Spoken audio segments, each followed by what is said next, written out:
All right, YouTube, how you doing? Welcome back to the channel. Week number 17, Thursday night football between the Browns and the Jets. We do have a few plays to jump into in today's video. I think, obviously, this isn't the most, sexy matchup, which Thursday night football has kind of had that theme for the most part this season. But right now we have the Browns, who are looking pretty good from a playoff spot. They don't necessarily need this game. And you have the Jets, who have no chance at making the playoffs. So it's like, what does this game mean? We'll talk about it. We'll get into it. We got 3 player props that I like, as well as a spread pick / spread picks. We'll explain that in just a second. But before we do, guys, go ahead and hit that subscribe button. Hit that like button as well. We're on the road at the time of recording to 45,000 subscribers. But with the football videos as of late, every time I say we're on the road to, it seems like by the time that video comes out, we've already hit it. So we may have already hit 45K, which... thank you guys very, very much. We don't take that for granted over here on the channel, I can assure you that. So appreciate every single person hitting that like button, subscribing, and commenting. It all means the world. But let's go ahead and dive into this game. So you have the Cleveland Browns sitting at 10-5 right now, 10-5 against the spread as well, and at home they're 7-1. So kudos to them with all of their injuries that they've had. They're on their millionth quarterback now, right? All of the injuries they've had, Nick Chubb, credit to them for keeping the season together. This defense has been absolutely legit, so I give them credit there. Then you have the Jets on the other hand, who, can we really blame them? The Jets are going to jet. They're 5-9-1 against the spread here, 2-4 on the road. They lose their quarterback, night 1, quarter 1, right? And everyone was flying high. Aaron Rodgers had the flag and everything, and poof, it's gone. So I get the wind being out of their sails. They've kind of managed as well, 6-9, not the worst record. There's worse teams in the league right now than the Jets, and they've had a bunch of problems as well. But where we come out in this pick, and I'll sound the psycho alert alarm. Right now, we're looking at a spread of 7.5 and a total of 34.5.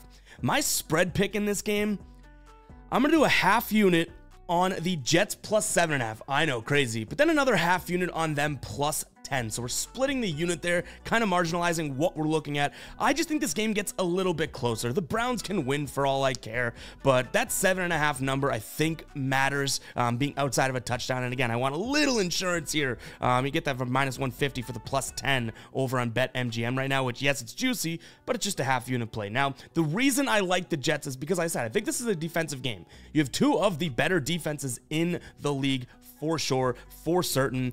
Browns, 1 or 2 in this league. And then you have the Jets, who, honestly, the defense, yes, they've dropped the ball against good teams and this, that, and the third, but they have been a steady, the Jets wouldn't be 6-9 if it wasn't for their defense. You know what I mean? So one of the better defenses in the league, at least top half. And if this total set at 34.5, then Vegas and the bookmakers are agreeing this is going to be a slow-paced, low-scoring game, right? 7.5, a touchdown plus 4 points here. Touchdown and extra point plus seems like it's a little bit too much for me. But it comes down to, again, I talked about the playoff situation for both these teams. This game doesn't really matter for the Browns. Now, if they win, they clinch. We get it. So they could win this game and then clinch. I get why they'd want to win, but I don't think they back against the wall want to win, because even if they don't win this, fine, they could win next week, or they could have a plethora of teams just lose this week and they're still in. So it's not a must-win situation for them for their season to continue come a couple weeks. Whereas the Jets, I think they have some young guys trying to prove themselves, backup quarterback trying to prove himself, Breece Hall, Garrett Wilson. I think that these guys could come out there and treat this game just like any other game, and the Browns could be a little bit sluggish. And I'm not saying the Browns lose or the Jets win outright. I'm talking about for this spread, over a touchdown and an extra point, 7.5 plus, right?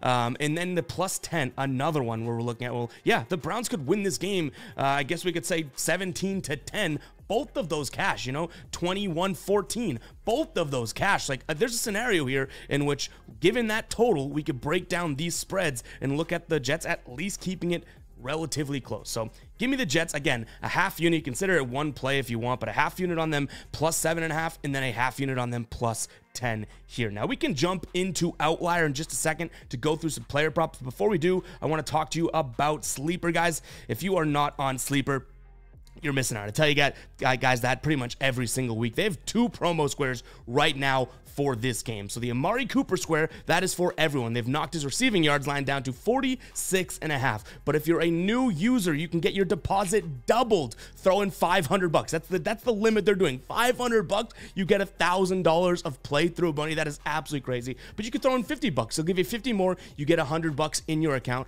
And you get this Joe Flacco free square here. Will he throw for just 0.5 yards?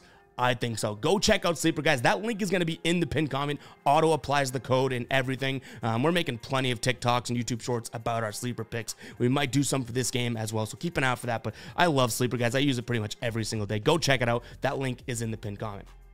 Now let's jump in and look at some player prop action here. So the first one we're looking at, we're going to go to, I guess, our bread and butter, what we've had all year long, which is looking at some of these receiver longest receptions. Now, this might be the square pick, the public pick, whatever. I'm looking at Amari Cooper longest reception over 22.5 yards. He's obviously done it in 2 straight games. Last game, he had a crazy amount. I think it was 265 receiving yards. He had 100 yards in his last couple games here. But from a longest reception perspective, one, we know the volume's going to be there.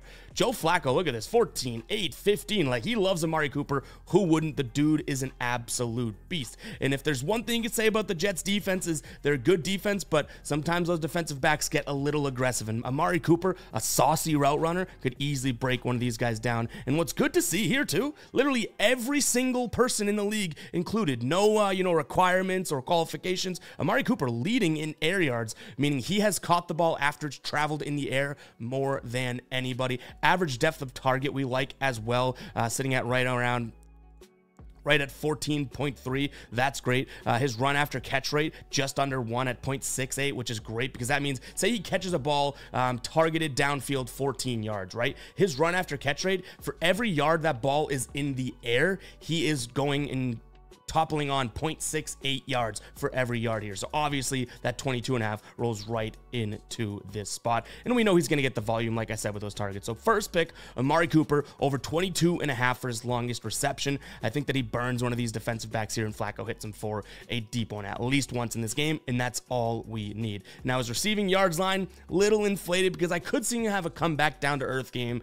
Still considered it, I'll be honest. His receptions I also considered 4.5 here per plus money, but that's a low scoring total. Remember, this is just a 34.5 total for this game, so be careful with some of those game long unders. That's why I like the longest reception. It could literally happen in one play. Now let's move on here. These are 2 that I may or may not lock in just because of the juice. We only have one sportsbook that has this out right now, but Breece Hall over 3.5 receptions. He's cashed this in tons of game as of late, in 8 of his last 10, and the targets are ridiculous. The targets, 16 targets here, and as they have a who's playing quarterback game in New York, Breece Hall leaking out of the backfield, I think, is a little bit of a safety net here. So again, this is the problem here. -172, that's super juicy. I don't think that risk is worth the reward, but only FanDuel's coming out with this line right now, so we can use this time, and we'll update you guys in the pinned comment to see if we ultimately roll with it, because again, I don't want to necessarily play 172, but what if something comes in at the -160 mark? Still a lot of juice. I think it's a hell of a lot more valuable, so keep an eye on the pinned comment to see if we end up rolling with this and what the best odds we get, because I could see us pulling the trigger on something with some better odds. And the thought process is there for this one as well. David Njoku here, over 4.5 receptions. This comes down to another target play here. 8, 14, and 9 for him. Over his last 5, he's averaging 9.2 targets. I like the spot for him to grab 5 receptions, but -172. Again, FanDuel, the only book that's offering it. Super, super juiced. Another lean we have here, David Njoku. Anytime touchdown, plus 210. He had 4 touchdowns in the last 3 games here, and what I like is look at this red zone target share. Look at this red zone target share. 29.8. That's absurd. 30% red zone target share as a tight end. You gotta love to see that. It jumps from 21 as a normal target share to when they're in the red zone at 29.8. So also considering David Njoku's there over in his receptions, but also maybe a sprinkle on him scoring a touchdown. We'll keep you guys updated in the pinned comment. And if you do want access to what we just looked at, that is Outlier, guys. Outlier is an awesome, awesome tool. I talk about it in the NBA videos. Tassos talks about it in the parlay videos. You can get 7 days free free with the link in the pinned comment. So go check out Sleeper, go check out Outlier. You pair those things together and you're pretty much a superhuman. But again, not the sexiest of matchups, not sexiest. Sexting is not good.